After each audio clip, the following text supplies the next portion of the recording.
Hello strangers, I'm Mitch and welcome to Beyond Strange. Today I'm going to tell you two stories about people who died in very unfortunate circumstances.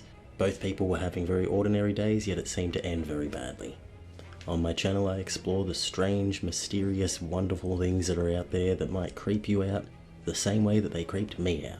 If that's the sort of thing you're into, then consider hitting that subscribe button. Let's get into today's video.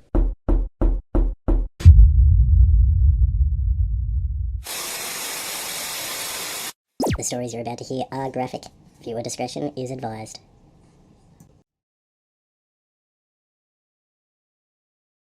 Johannes Santoso was a 21-year-old living in Indonesia, more specifically the village of Sumba, which is in central Java. He was a 21-year-old motorcycle mechanic who loved his job. In fact, he worked at multiple workshops fixing people's bikes. It's what he knew best, and he loved it. In June of 2020, he was servicing a bike for a customer. It was a Kawasaki Ninja, and it was a fairly straightforward task. After going over the bike and ensuring that the work had been completed properly, it was time for him to make sure the bike was roadworthy. This is pretty standard, and it's just to make sure that nothing's been missed and that the vehicle that they've worked on is still roadworthy.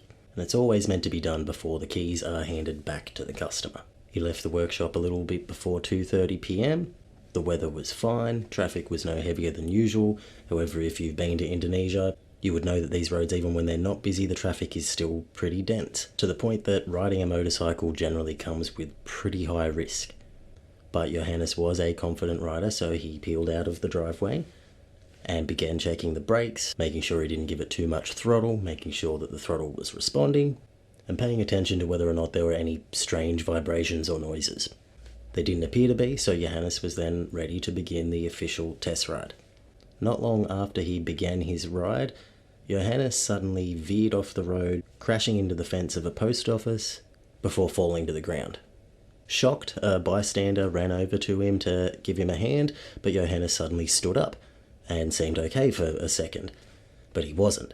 He managed to get a few words out and took a few more steps before falling to the ground. Onlookers were stunned, absolutely shocked at what they'd seen, not just the fact that Johannes had crashed the bike, or the fact that he seemed to be okay and stood up, or the fact that he then fell down moments later. They were shocked at the amount of blood now pooling around Johannes, coming out of a deep wound in his neck. But this wound hadn't come from the crash. This wound appeared to be what had caused the crash.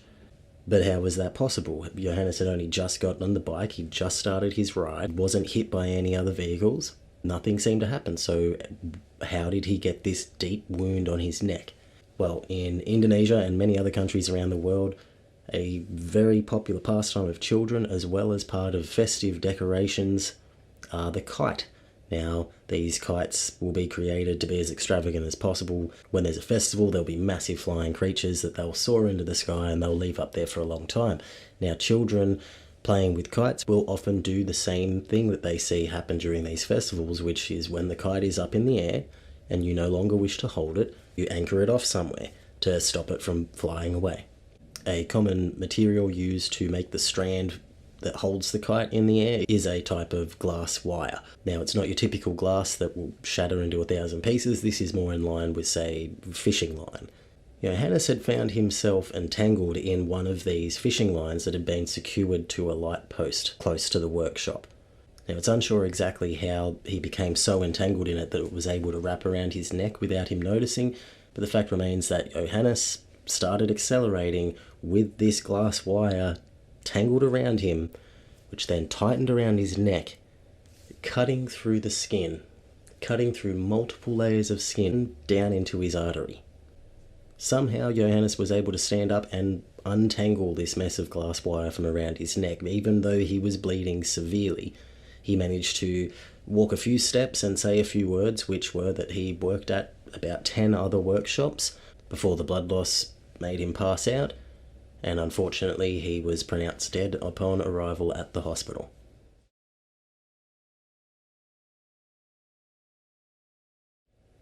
Sergio Milan was a respected fruit grower and seller from Tarragona, Spain. He was widely loved by the community, and he'd come from a family that had devoted their lives to this trade. This is something that they lived and breathed with passion. That was until Sergio's passion shifted elsewhere. So he stepped back and spent every moment that he possibly could with his family. He would still be seen helping his brothers occasionally with their corresponding fruit businesses, but mostly he was retired. Living in an apartment in the Plaza Garcia Lorca, he had been blessed with grandchildren, and he adored his grandchildren. They were the main reason that he chose to retire early after all. One evening in the middle of January 2020, Sergio's wife had stepped out for a walk with their granddaughter, so Sergio was in the apartment alone. It was around 6:30 p.m, so Sergio was most likely sitting down to watch some television or read or just enjoy the quiet. And this night was particularly quiet. There didn't seem to be anything eventful going on, and given that it was 6:30, the town now seemed fairly relaxed. That was apart from a booming sound that seemed to be coming from the distance like thunder, but this wasn't thunder. 3 kilometers away in the town of La Laconja, there was a petrochemical plant. A petrochemical plant is a facility that processes petroleum or petrol, fuel. The petrol is refined into other chemicals, typically butane, ethane, and propane, along with a bunch of other nasty chemicals that are highly volatile. And the IQOXE petrochemical plant did just that. And because of these dangerous chemicals being produced, it meant that the town around them needed to be safeguarded in some way, and there needed to be a certain level of assurance that nothing was actually going to go wrong in the first place with the chemical plant. Safety was something that had to be considered at all times, and as such, a €200,000 upgrade being made to their fire avoidance system, which sounds basically like a fancy word for smoke alarms and fire extinguishers. And seemingly it wasn't a good enough upgrade because something did go wrong at the petrochemical plant shortly after. A fire managed to break out in the plant and was out of control. Because of this, several chemicals ignited, creating a massive explosion. This explosion could be heard all the way over in Tarragona, but reports did come in of hearing the explosion much further away than Tarragona. After the explosion, fire and emergency services had to assess the situation, get the fire under control, and because of the smoke they needed to alert all of the people in the town to confine themselves to their homes, just in case the chemical that was in the smoke was toxic. This was part of the contingency plan to ensure the safety of the town. It was later on recalled as they deemed that the smoke wasn't toxic, well, any more toxic than smoke normally is, but they weren't confined to their homes anymore. It seemed that the situation was under control. A few people had been injured, but the company that owned the plant seemed to be the ones that had copped the largest losses overall.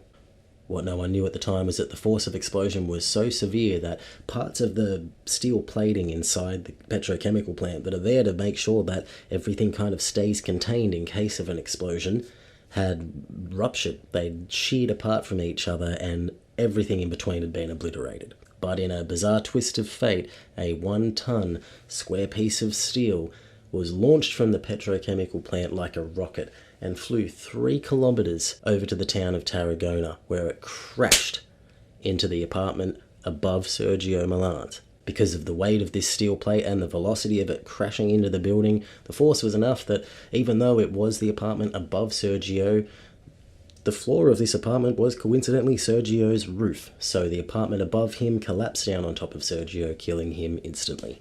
That'll do it for today, guys. Remember, if you like the video, please hit the subscribe button and come back next time, where I explore anything and everything that is beyond strange.